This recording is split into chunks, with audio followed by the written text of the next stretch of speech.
All right. Well, we want to start by just saying thanks so much for all of you being here tonight. We know what it takes to take this time out of your day, your birthday, Ty, for being here and doing this. It moves the needle forward, and that's our mission tonight, is to move the needle forward in your racing, in your business, in your life. And what we're going to talk about tonight are a few things. Always our power of the mind principles that'll help you to win at racing, business, and life. We're going to talk about what the flow state actually is, because there's so much talk about it now, but also research. And then we're going to cover the 5 most powerful intrinsic drivers of flow state, of the triggers that actually get you into flow state and into the optimal state of performance, whether that be on or off the track. Exit now, so it's not Can't get up there. yeah. So we want to begin by just telling you a little bit about us for those of you who are new to this or new to us. I think we know you all, but I might not know some of you. My background is in mindset coaching and hypnotherapy for 33 years, and a long studied yogi. And what I do is that first of all, I continue to study, because the research in neuroscience today is astounding. What is being researched and discovered in the last 10 years is beyond what we've known since the beginning of time. It's just incredible what we're learning about the brain. But I help people to remove the obstacles, to shift people from ordinary thinking. And let me tell you what I mean by that. Ordinary thinking is when we're constantly looking at our life like, oh, this is good or this is bad. And I help people to shift to what I call extraordinary thinking. And extraordinary thinking is the mindset of solution. It's a solution-oriented mindset where we can get to what's possible for your life, what you came here to do, your legend as a divine being, getting your greatest potential. That's what I call extraordinary. I'm just going to see who needs to be muted here. Can you look down on your left-hand corner and just hit your mute button, and we'll take that sound away? Yeah, thank you. Thank you. So let's start with Steve here. So yeah, Denise has been brilliant and helped to create and build all of this on the mindset and her studies and all of her years of being intrigued and knowledge of this. And then I've taken this knowledge on a other level, mostly on trying to become a better motorcycle racer most of my career. And secondly, obviously all of racing, in my opinion, and that's kind of my part of doing these, Zoom calls. She's got all the knowledge and the information. I've got the background also on the motorcycle side of it to translate in there. And Denise won't tell you, but she was an All-American diver and everything else. So she understands also the amount of pressure that you get when you try to become the best at anything, business or life. And it doesn't matter if you're number 1 or number 10 million in the world, you try to become your best person, your best life. So that's what we're after. In my background, for 36 years, I've been into the motorcycle industry, been riding since I was 6 years old, turned pro at 16, and now I'm 54. So I'm still at it. And that was 18 years as a factory off-road rider all over the 48 of the 50 states, raced nationals in 11 different countries. And now the last 16 years, I've been coaching, mentoring, and training riders to become their best in racing and life. So we've had lots of years now that we kind of add our numbers together. It's a big number, but we love what we do. And, that's our thing, is to help pay it forward and to help express and share our knowledge and try to get everybody that's on here and who wants to be better in life, which, like Denise mentioned, we commend you. Everybody's busy. Everybody has tons of stuff to do. We get it. But to take that time and make the time is more important, like you have to be here tonight. So thank you. And we're excited to share what it takes to get into this cool flow zone, which is really neat. So let's begin by talking about flow. It used to be that people referred to this as the zone, getting into the zone. And then over the course of time, it changed to flow state. So what does this flow state mean? And scientifically, it's an optimal state of consciousness when we feel our best and we perform our best. So it refers to moments of rapt attention and total absorption where your action and your awareness merge. And time can even get distorted here. So, a lot of people will say it feels easy because you're totally absorbed into what you're doing. It's a very high level of focus. And I've heard Steve say that a lot about winning. Yeah. I think it's one of those things that you can do I've done probably over 1,000 races all over, like I mentioned, and seems like the harder ones where you're not flowing, everything's tough, you're tense, you're muscular, you're strong, you're kind of fighting it. Those are really hard. It seems like you can race really hard and kind of beat yourself up, if you will, and not flow, basically, on the physical side, the riding side, and the mental side. And then the other ones seems like it's a day at the park, the sun's out, it's easy, and you win by 5 minutes and you didn't suffer at all. Like it felt effortless and in slow motion. And I wanted to add, because like Denise said, being in the zone or being in the, whatever you want to call it, the flow, scientifically, they've made the study, and it basically per second, your eyes, when you're in the zone or in the flow, take more shots per second. So say in 1 second, maybe normally they take 3 shots per second. Well, in the zone or in the flow, it takes like 10 shots per second. That's why often it feels like you're in slow motion or almost in a dream state. So it's pretty amazing to get there. And, the $1 billion question is, how do we get there every single time, right? And that's what we're trying to help you get some tools of how to get there more often. And when you listen to people talk about, when I ask athletes, do you access flow and how long does it take you to get there? And racers always say it's about the second or third lap. It takes a while to really settle and get into that flow. And what we want to talk about is the triggers that get you there constantly. Like flow isn't something that's just going to happen in your racing.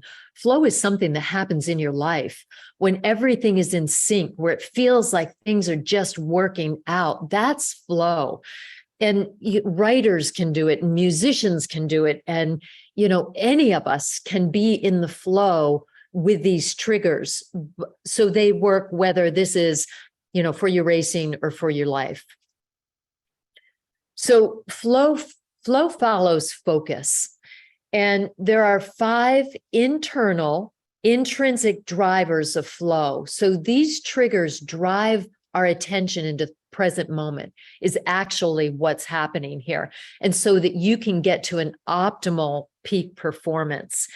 And the focus, the idea of focus is to get the most present-minded possible, which we're going to talk about in a little while here. But one of the things that Joe Frazier used to say was, he was a boxer. Yeah, it was the boxer. If you don't know Joe Frazier, he used to say between the promise and the payoff is a process. And the process that we're talking about tonight is this flow state. And how do we access it? And by the time that you get to the line for your race, how do you access this flow so that you are already at the highest level of focus possible, the highest state of awareness and presence of mind?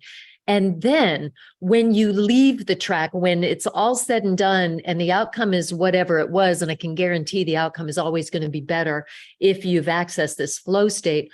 But when it's said and done, can you go back in your life and actually stay in this flow state where everything feels good and in sync, so that the next time you go into training, it's a very high level, high awareness of training? Or do you just get in your own head, and do you get down on yourself, and do you get frustrated, and do you bring yourself right out of that flow state? The thing that this is the thing that we're going to ask you to pay attention to over the next couple of weeks is, how does this go in your life? Yeah, and I think, which is fantastic, and it's what we all our humanness, right? We have the peaks and valleys. And I've said it my whole career, hero to zero, zero to hero, give it a race, right? You can win by 5 minutes and be like, oh, I've got this. I'm going to win the rest of them. The next race, you're struggling to get in top 5 or whatever it is. So it's just part of it. But I think to add to Denise's points, flow is obviously the highest state, but not to get discouraged. I think the other part is to access very closely to that state, because I know when I was at my best in racing, I could not be in the flow state. Ideally, I would be, but my normal high riding and mental and physical prowess at my highest point was only about 10% below the flow state, or maybe 15. So I was still able to almost be that on point and on key, I guess is a good way to state it. Yeah. So that's say. good, because most people, it's a big difference. They're either in the zone or they're out of that. And if you're not, highly trained in what you're doing and, really work at it and do all the homework and do all the training and the riding, the difference sometimes can be more than that, 20, 30, 40%. You could be minutes slower on a 3-hour race, let's say. So I think that's another big one, that just because you might not be in the flow every race doesn't mean that you can't be at a high level anyway, also because of these things that we'll teach you. Absolutely.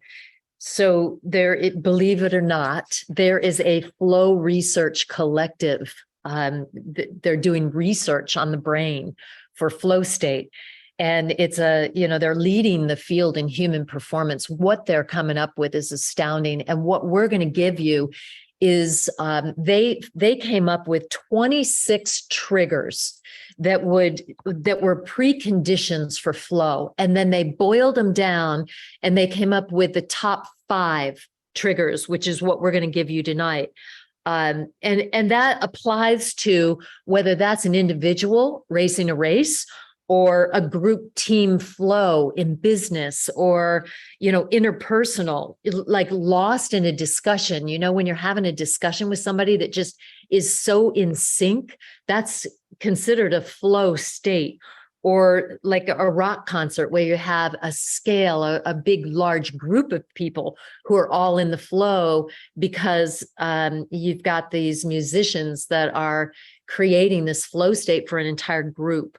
And so, we're in it in various occasions in our life, but what we want to give you are these 5 drivers or these 5 triggers, because then you know how to be in flow all the time. And I personally think and believe, because I've watched this, I've experienced it, is that when you live your life more in this flow state, then things happen. Things come to us so much easier. We don't have to work so hard.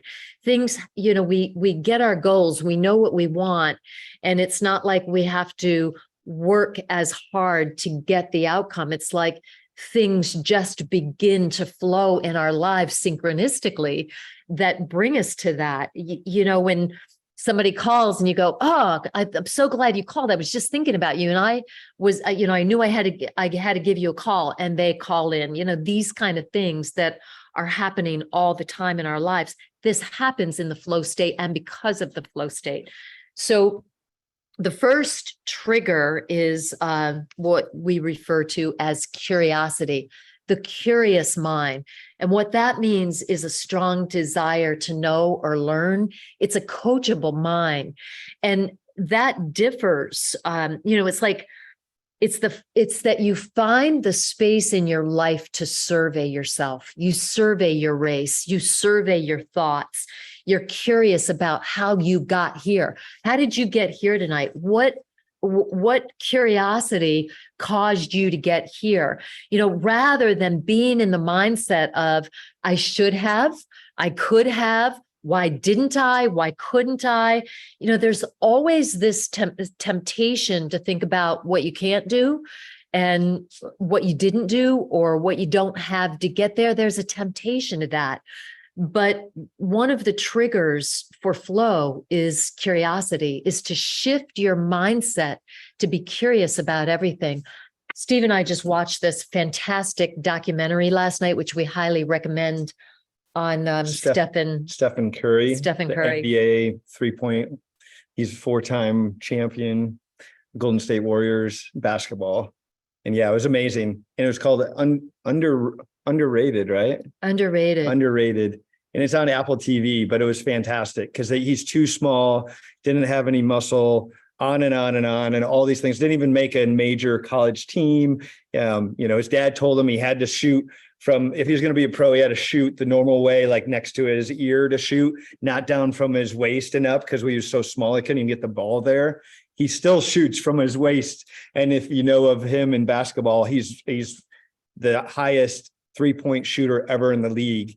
He just passed that like a few months ago. It shows on the movie, but unbelievable. And he knew that. He said, the temptation to him was to say, and to have buy-in, that everybody was telling him he's way too small. He's way too skinny. He was like a stick figure dude.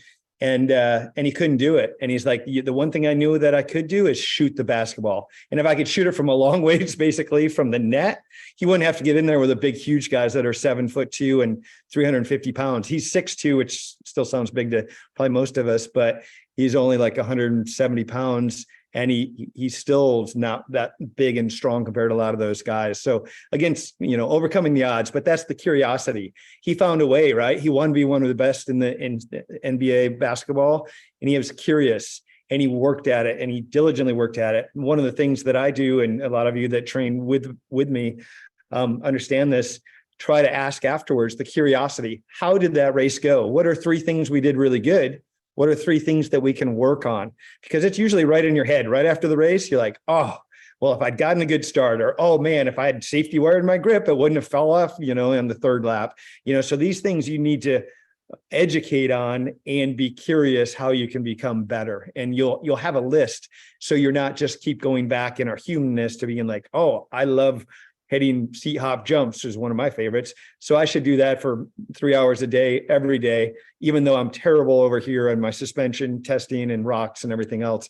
You need to go where you need to improve. So that curiosity helps drive you to be one of the best, and to be coachable, like Denise said.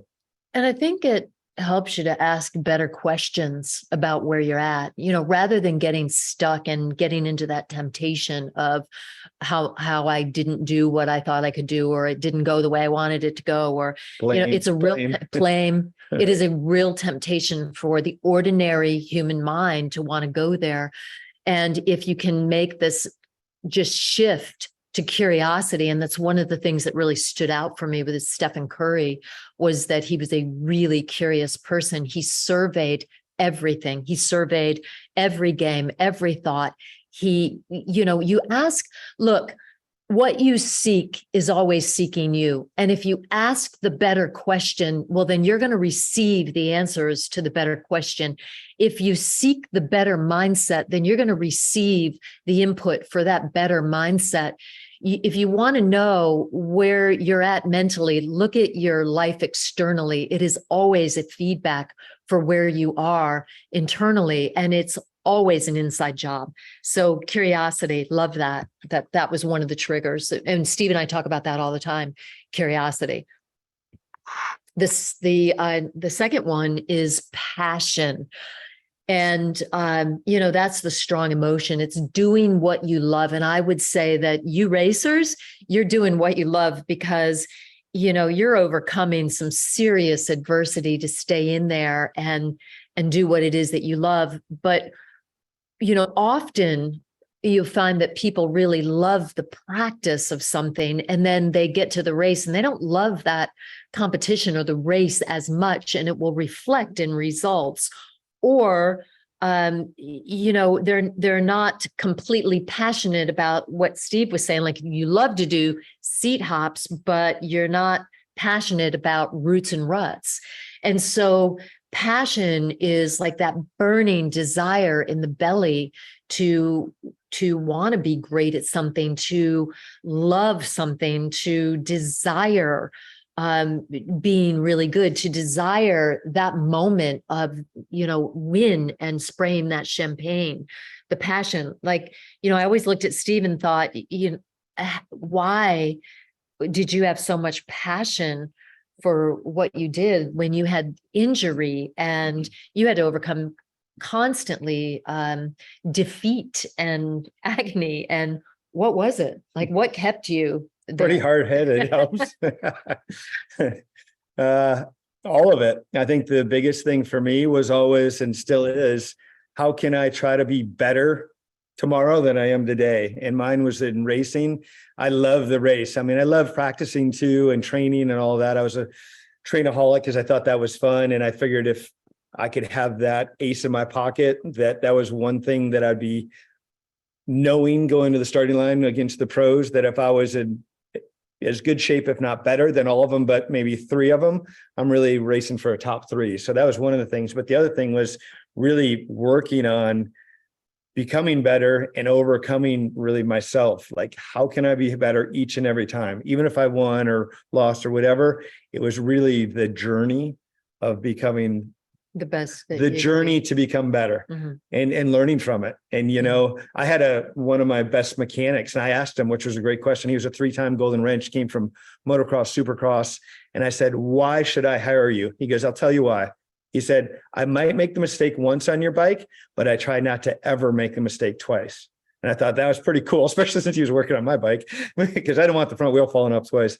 But I thought that was pretty good, because most of us, at least myself, I wish I could say that that was always the case, but I'm sure I've made some of them 2 or 3 or 10 or 200 times the same, you know, the definition of insanity, doing the same thing, expecting different results. So I think that's the one, is really, can you have that passion and purpose to want to understand more about your whatever. Can be business, can be relationship, can be sports. It doesn't have to, we just happen to be talking about dirt bikes and racing, but I think it's everything. What are Passion's you, life. what are you passionate about? And strangely, oddly enough, some of the top athletes in the world, Caleb Russell was one of them. Max, you might know this about Taylor.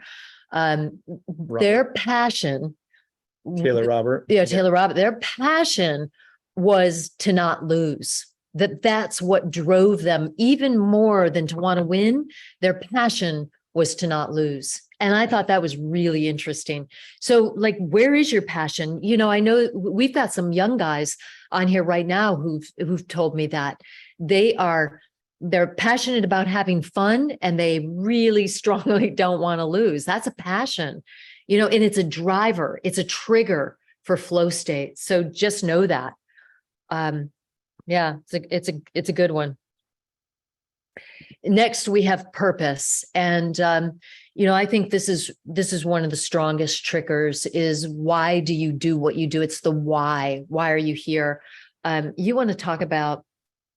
Yeah. So this is a picture some of you might recognize. It's of Ryan Dungey, past Supercross motocross champ, but he really got involved with St. Jude and really raising money for years, still does, with the kids. And I'm not sure his exact story, but I'm pretty sure somebody in the family might have had some of it, but he really got behind it and still is behind it. And this is obviously, like Denise and I say a lot, it's one thing to want something for yourself, but it's a whole other thing to have passion and purpose on a huge level, to change the planet, or to help kids, or to help anything. I mean, you think of the one I think of all the time, you hear a pro athlete, half the time they're like, oh, what's your mission? Or why are you so good at this? And they're like, I just want to buy my mom or dad a house or a car, or have them not have to live in a trailer, or whatever it is. I mean, there's a lot of reasons that you can really push yourself to become better. It doesn't only have to be you. And moreover, I think it's way more powerful to be doing it for the world or the environment or your family and friends or whatever it might be than just yourself. Or just have fun. Both. I mean, it's not necessarily more powerful, but you know, whatever it is that creates that why for you, it might just be to have fun. You know, when I ask people, why do you do this? They're like, it's fun. It's great. Like, that's one of the top reasons to do it. I also, you know, we work with a Supercross rider, and when I asked him, why do you keep driving to be the best? And he said, because I come from a blue collar family. I have never had the money or the things that I need to do what I need to do on a bike. But if I can be one of the top riders in the world, then I can turn around and show all these young kids that I'm coaching that they can do it too. That if I can do it, they can do it. And that was his why. And there, you know, there are points in a season or in a game or in a race where you get to, like, I'm done. I'm quitting. I've had it. And then you go back and you remember, why am I doing this in the first place? And with this Supercross racer, we had to get there. There was a point at which, in fact, Ryan Sipes got there. He was like, that's it, I'm quitting. I'm going to work for Home Depot. And we were like, you could do that. But if you remember why you're doing this, like, let's remember why you originally came to this. When things get tough and you lose yourself, which can happen, then you remember why I'm here, why I'm after this. And, that's the trigger. That's the thing that gets you back into that flow state, that puts you back into that mindset that makes everything more easeful, right? I think that was it for me personally too. It's like when you have that, what is that purpose, and behind it, it was, like I mentioned before, to overcome myself, but it's also showing yourself, but moreover others, that you can influence, just like, the Supercross rider Lane Shaw was saying, is that ability to give back. And if you quit and people or kids or family or whatever see you quit, then that becomes the new norm, if you will. So I think that purpose has to be a really big one. Mine was, and still is super huge, to try to give back also. For both of us. And that's why we do this, is that we've walked this path. We've studied, we have, broken bones. We've been here. We've, accomplished, and we've taken a very long road to get here. And our purpose is to give back, so that your road might be a little bit straighter, faster. And when you get there, when you create that success, well, then what can you turn around and do with that success? For me, I'm passionate about that. And, look, like we live in an attention economy. Everybody wants our attention. We have more opportunity today than we have ever had to be distracted in so many ways. And as athletes, if you can't learn to shut out those distractions, then and as business people in relationships, it doesn't matter what we're doing. If we can't learn to shut out the distractions, then what happens is that we're always fragmented. Our mind is always fragmented. We will never get to the level of presence and opportunity and ability and performance that we could. And I think that as human beings, we really, we are so underestimating our potential and not getting to what's possible for us as humans. And as human beings, we owe that to ourselves, right? To get to that, our legend, what we came here to do, what we're meant for. And so, if we don't learn these mindset principles, if we don't learn these triggers that make our lives better, then we suffer. We don't get our potential. But beyond that is that we stay in that ordinary mind. We're constantly distracted. On the track, when you're distracted, that ends up in injury. Off the track, when you're distracted or agitated, you might know what I'm talking about. The agitated mind is constantly working us and in the background and making us agitated at ourselves, at our inabilities. It's giving us temptation to think about what we're not accomplishing. It's making us agitated at the people that we love. It's making us agitated at people out in our community. Like, this is happening more than it's ever happened before. That is the ordinary mind. And what we're saying is that, and trust us, we get there too. We understand it, but we have an awareness of it. And what we want to get you to is this place of flow, is the place of extraordinary mindset where you can actually accomplish not only what you came here to accomplish, as what's possible for you, but also to live a really good life, to successful, to get the win when you've worked so hard and you've spent so much of your time, effort, and resources to accomplish something. We want to get under you and go, look, here's these mindset principles that are going to help you get there. And, that's our passion. That's why we're doing these online programs. And by the way, you guys, if you haven't gotten our online Power of the Mind programs, which is on our powerofthemind.coach, go there, get them. Use the discount code PRORIDER50, all capital, PRORIDER50. We're going to send that to you in an email when we're done, because we start from the very foundational principles of mindset to just get you breathing. Like, that's foundational. To just understand how to breathe correctly is going to make your life different. It's going to make your results different. And then we build into mindset. Like, what kind of mindset is going to get you your potential, get you out of being stuck where you're at, get you present and at the highest level of focus that you've ever brought to your race in your life. Then what's possible? What do you think can happen there? And then get with us. We have dates coming up of. Yeah. So I think to add to that, the 50% off code is great. And then secondly, we have dates and different things coming up with all over. We'll be in New York next week with a big boot camp. I know a lot of you on here will be there. Pennsylvania is another one coming up in a couple of weeks. Denise and I will be at. Colorado and Texas are in September and October.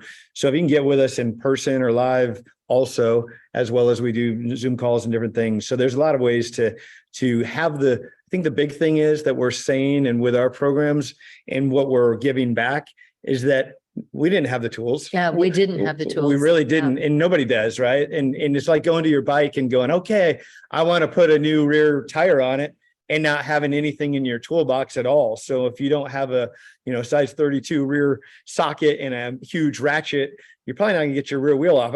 Maybe your hands are really strong and you can rip it off with your hands, but for the most part, it's gonna be tough. So that's the main thing that we can really help. And like I said, well, we are passionate about this, and Denise's knowledge on the mindset, and she's created other huge programs, even 20 some years ago, that are still amazing. So anyway, that is our passion. So I think that would be, huge. And then we have one more, right? Yeah, we have a couple more, I just want to tell you that, and I, for those of you who have been on these Zoom calls before, one of the things that happened to me in my sport in college, I was a collegiate athlete, a springboard tower diver, is in my last year diving, when I was doing, getting ready for Olympic trials, fear set in. I actually experienced fear, which I had never, to that point, experienced before. And I didn't even really know what it was. And I was trying to explain it to my coach. And I was saying, this is what's coming up. Like,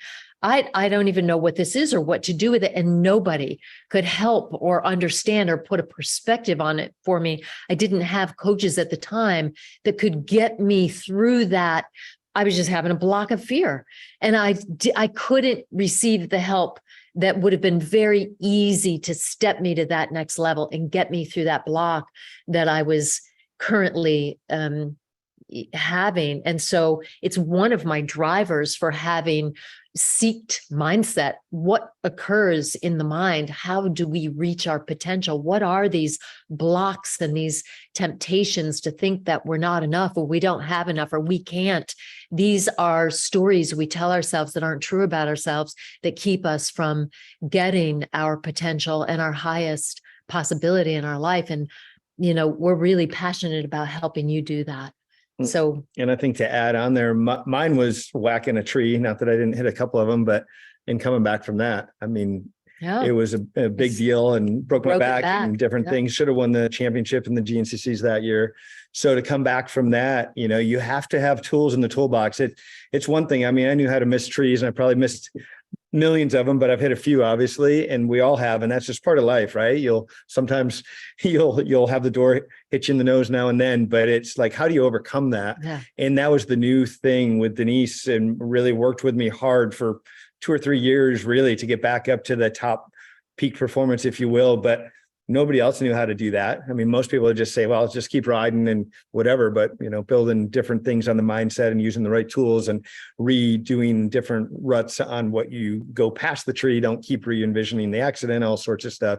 So there's a lot of stuff that you can pertain to, including life. We have all those things in our a lot of us do in our past of experiences that were Traumas. whether it's, Mhm. an accident or whatever. So Yeah. I think it's bigger than, obviously we're talking about sports a lot, but I think it's such a big one. And Obviously. by the way, in sports, in life, it doesn't matter. A trauma, when you suffer a trauma or you make a win, like those big events, and trauma actually is, this happens more in trauma, I want to say, is that there is an instantaneous program at the unconscious level. Instantly, you are programmed for something that you get in that moment.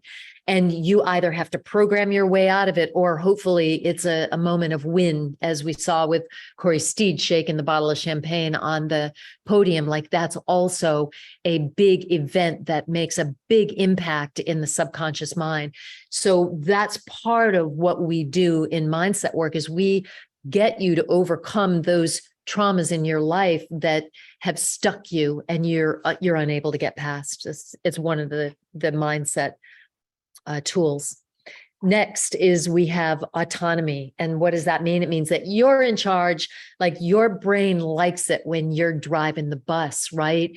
And I think it's something that we want for all of our children to become autonomous, is that as parents, we guide our children to be the most autonomous. As children, even, getting on a race bike, they're already creating their own autonomy, making the decisions every moment about what to do on that racetrack.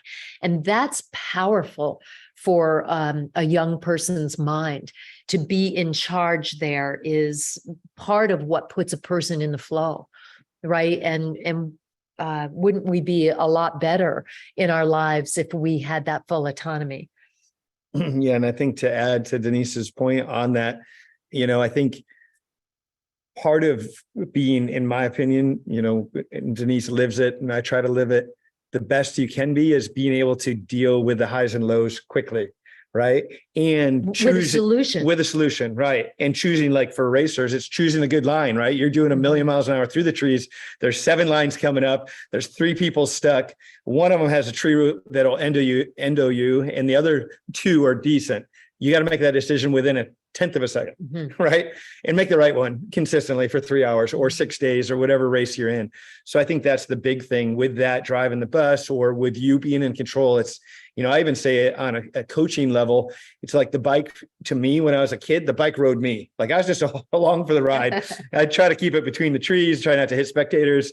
I was fast, but I was out of control. And then as I got more bike skills, more riding form, technique, then I was riding the motorcycle instead of the motorcycle riding me. So I think that's the same idea. You can be in charge, and that's the trick. And that's what we're teaching you, want to get back. Because if you can really get this, as far as, the power of the mind, coach was not a, made up title to our company for 0 reasons.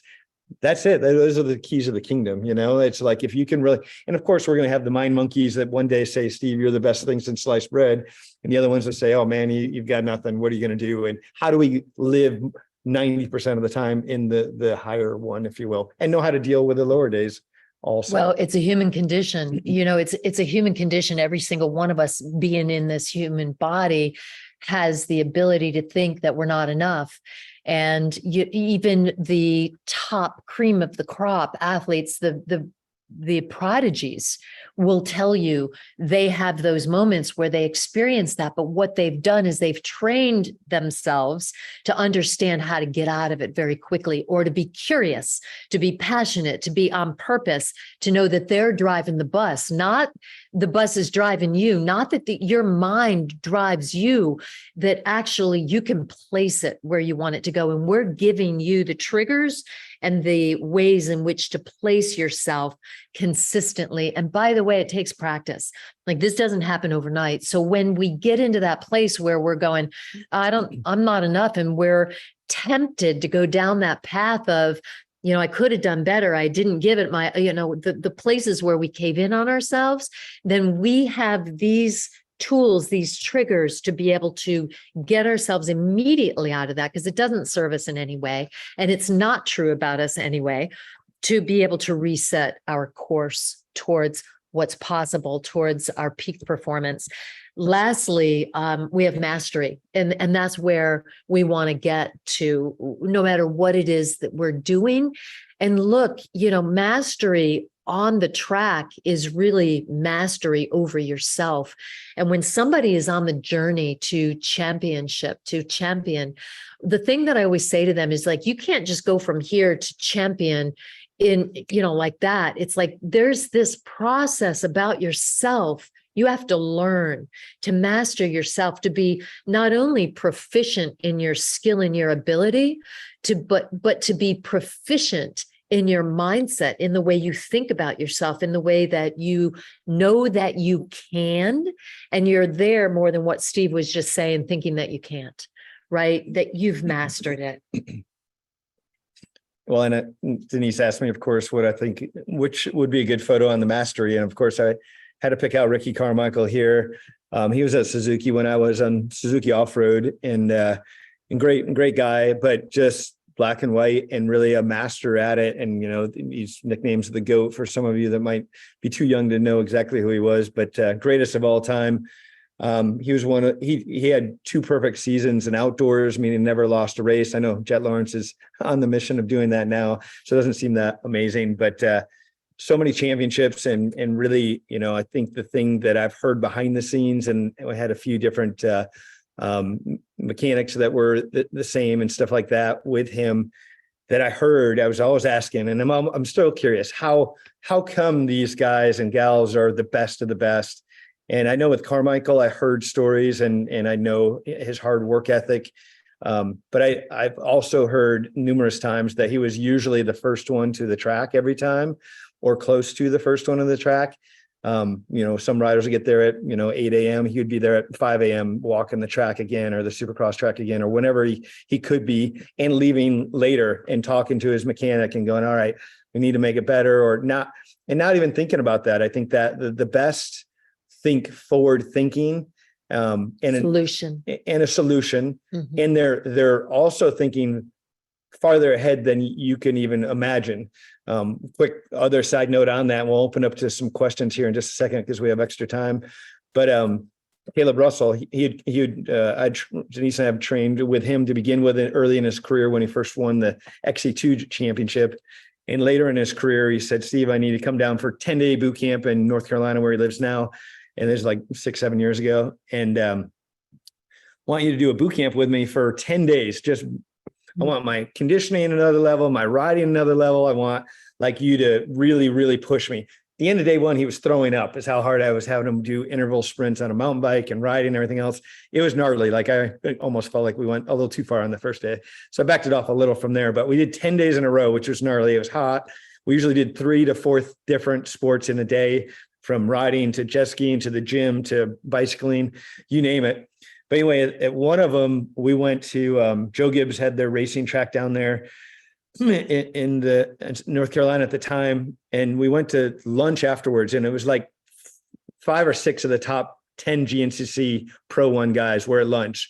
Josh Strang and a ton of these guys that knew that Caleb was already number one. I think he had already won like 4 championships. He ended up winning, I think, 8, but they all looked at us. I think we went to Chipotle for lunch, and we're all sitting around and sitting together. They're all kind of friends, I guess. And the one, Josh Strang, he said to Caleb, he's like, hey, Caleb, what's the deal with Steve being here? And Caleb's like, what do you mean? He's coaching me, taking me up another level. He's like, you've won like 8 out of the 12 races so far. Like, you obviously don't need him. Probably one of us needs him, because we're not even able to even beat you. And he said, you know what? He said, not even thinking of this year, actually. I'm already thinking of next year, because there's a few riders that are injured that I think can maybe battle me. And I'm thinking of next year already. So it kind of shows the mindset of a champion and the mastery, if you will, of why he went on to win 8 championships and still thinking that way. Because most people are thinking even the present, or they're not thinking that far ahead, or what they need to get better at, right? He had already arrived. I think he won them all until that point. And I think he won them all that year. So it was pretty interesting. I thought it was pretty neat for them to acknowledge and wonder why that I was down there, which is a good question. Truly. So that's it. Those are the 5 triggers to flow state. And what we're going to ask of you over the next week or two is to just think about in any moment, kind of go through those yourself, because there's a little bit of surveying you can do of yourself around those. And, ask yourself, do I have a curious mind? Where do I spend most of my time in thought? What am I thinking about? Am I actually thinking about solutions to be better at what I do? Or am I taking more time to think that I'm not enough somehow, or I don't have enough, I can't do it, it's too hard? Where do you lie in that? Like, survey that. This is a curious mind. And what are you passionate about? And in the places that you find hard on the track, in your racing, in your games, in your life, like, where can you bring more passion? How can you be more passionate? Purpose. Why are you doing this? Why are you here? Why do you drive yourself to be harder? What is your purpose? That's really important to know the why and what is purposeful in your life. And, are you driving the bus? Are you making the decisions for your racing? Are you having the conversations? I mean, even as little ones whose, your parents are making a lot of those decisions. When you get on that bike and you're on that racetrack, you're driving the bus, you're driving the bike. You don't want the bike driving you. That's your moment of autonomy to be in charge, make the best decisions on that track. And then finally is mastery. And, as a human being, you owe it to yourself to be what your possible potential, your optimal potential. What is it that you came here to do? How can you achieve that? How can you be the best in your life that you can be? Because that piece, that one right there, is the one that's going to inspire more people, is going to up-level everything. It's going to make a different home, a different community, a different planet. And that's my passion. So thanks so much for being here. We're going to open it up to you just to see if any of you have any questions about any of that or insights. We also love insight because we're very curious. I love discussion about this mindset stuff. I dig it. I think that the human mind is incredible. And, I've studied it from neuroscientists to gurus, sages, saints, and I from everybody in between, because in every athlete that I've had the opportunity to meet and work with, I just find it fascinating how the human mind gets to its potential. So yeah, we're going to open it up to you if anybody has anything to say or wants to chat in a question or thought. even chat in. So, hey, look, so in your chat down below, would you just put a 1 in there if this makes sense to you? If you're with us about that, are you on board with reviewing these triggers for your own sport or life? Put a 1 in that chat, and then, give us some ideas about how or what questions or might what have on the flow. Can you guys hear me? we can. Yeah. Is it Max Kirsten? Yeah, it's me. All right. Sorry. I Hey, can tell. Max. Go ahead. I just had a little insight. I thought that everything that you guys are saying and talking about is really high level stuff. And it's funny, as I go through my career, I'm learning these things kind of organically as I go as well. And I learn how important the mindset is, and always relating everything with racing into life. I've started to realize everything is the same. If you want to perform, everything is the same. It doesn't matter if it's a race or business or relationship or whatever it is, it's all the same. So just trying to be as good as you can, whether that's just waking up in the morning and making breakfast or going on a jog, asking those questions, being curious about your own life, and really involving yourself in your own process, I think is so important, especially now with all these distractions that are readily available to us. I love so much what you guys are saying about that. And, I've built trust in the idea of making transferring everything in life to an analogy about motorcycles, because every single time it works. So That's great, Max. That's awesome. Thank you. And would you let everybody know what Max has accomplished? Yeah, Max is amazing. He's one of the greatest off-road riders out of Arizona, and a fantastic family and person. So, and national champion, the whole deal. So really cool, but it's neat. And I'm with you. I think we all are that are racers. It's like, well, yep, I hit that tree because I thought I knew what I was doing, right? Just like in life. Well, I thought I finally got it figured out how I was going to get from A to B, and then bam, the tree whacks you in the nose. So I'm with you. I think that's a great one. That's such a real one, because it's the peaks and valleys, right? And then you win, you're like, I'm the top of the world, like Rocky. And then the next day you're like, oh, really? How did I break my foot? Right. So I love it, yeah, Max. That's so cool. 100%. And Thanks. especially when you go off course, you're like, oh, pick the wrong line. We all pick the wrong line sometimes, but what do? You turn around, you figure it out, you get back on track. And I think that's what it's about too. So I think that racing teaches you resilience as much as it teaches you anything. So that's why I'm so grateful about racing, and that's where my passion and my why comes from, is because it makes me a better person. And I stepped out of the mold to do what I want to do, and I want to inspire people to do that so that they can be happy and have a good life as well. That's cool, Max. Thanks so much for that input. And, I love what you said about that what you've been learning on the bike has really been organic. Like, this stuff that we're giving you is what we're saying, like, you're going to learn that if you're going to get to champion. You don't get to champion without learning this stuff organically along the way. And what we're doing is we're giving you these things to go, here's a faster route to this, apply these mindset tools and get to the places that are the optimal performance for you. So thanks so much for queuing That's us in awesome. on that. Yeah, of course. Love it. Thank you, Max. I think we got a couple more right there. Yeah. So hold on here. Austin says, yep, agree with Max 100%. I like it. Okay. All right. Well, if there's 100%. Good job, you guys. Thanks so much for being here. Does anybody else have anything to add or any questions about any of that we offered? We'll wrap it up if not. I'll say one more thing and then I'm out. Yeah, you go, Max, and then we'll get you next. Go, Max. Okay. All I was gonna say was, I think a big piece of the puzzle for me with being able to actually apply and understand everything that you guys are talking about was just an overall state of mindfulness. Allowing space for me to regain my composure on like a regular basis, even small little breaks, just a couple deep breaths, just checking myself back into my own reality. I think that's been a really big one for me. Love that. Space to regain composure. That's cool. That's one of the things actually that Stephen Curry said last night. Wherever he could find space to just check himself and review and survey and regain. Love that. That speaks to a champion's mind. Thanks so much. That's awesome.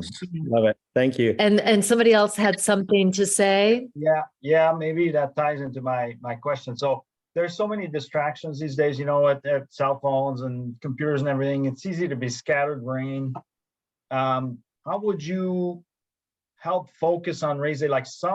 I race enduro, so we have that many tests. So some tests I do real good at focusing. Other ones, my brain is a little scattered, and I don't know. I'm some tricks to focus. Maybe I should meditate more before the race, or try to have a calmer brain. Maybe.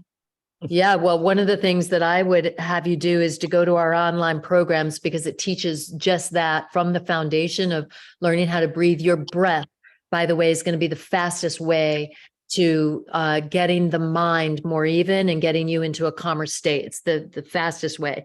And then there are many other tools which we give, but I'll let Steve speak to that too. Yeah, I think that's the big one. And even Max, hit on it. It's like, if you can get before those tests and do some deep breathing and really visualize riding at your best and exploding off the start and looking ahead and having everything kind of go in slow motion, riding your best pace and race, you set the intention and the tone that'll bring you there. And then keep, no matter what happens, if you crash, you get up, and we call it a fake tear off, pull a tear off and reset. Don't, the easy thing to do, which we all make mistakes, is we crash and then we think about the crash for the next 8 miles or however long the test is.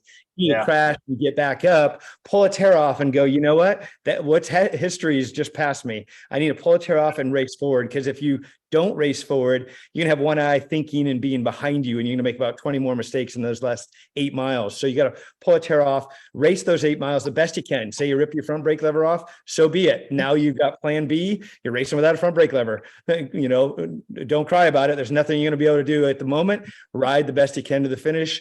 You'll fix it then. But I think that's the big one. Most people hit and miss. Like if they're having a good test, they're on, cloud nine. When they don't have a plan as far as being able to keep attacking. And some days, and Denise and I mentioned this, Ryan Sipes was a great question. He said one time to us when we're working with him on Supercross, he goes, how long or how many times might I have to pull a tear off and reset one night on having my positive attitude and believing I can win these races? And Denise had a great answer. She goes, some nights, none. You'll be there, you'll be present, you'll win easily. Other nights, 2,000 to 5,000 times that night. And I thought that was great. It's like, dang, he was hoping we'd be like, oh, no, you're almost fine. You're almost there. So I think that's the reality of our humanness. So I think does that help you on knowing what to do? Yeah, that helps. I find that, sorry, finish that. Yeah.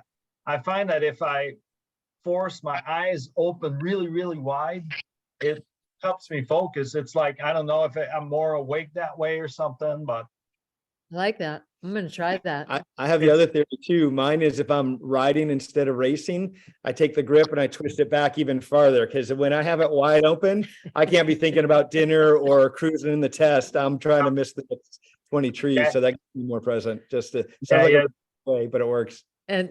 And lastly, I'll leave you with this. You mentioned meditation. I'm a longtime meditator. I think that, that's where if you can get there, if you can get your mind to start to be more quiet, all of our juiciness, all of our presence is right there. So yes to that one too. okay. Thank you. Had texted in or whatever you call it, just chatted in and asked more on the boot camps that we're doing. If you go to stevehatchracing.com, the boot camps will be on there. And again, New York, Pennsylvania, Colorado, and Texas are coming right up in the next few months. But yeah, thank you so much for everybody joining us. We appreciate and honor your time, and hope this all helps for sure. We're all about making ourselves the best selves. So that's what we want for you guys and gals. Thanks for being with us, you guys. Thanks for your input. Really appreciate it. Rock on. Rock on. Thank Matt, you. you're Thank welcome. you. Take Killer, care. guys.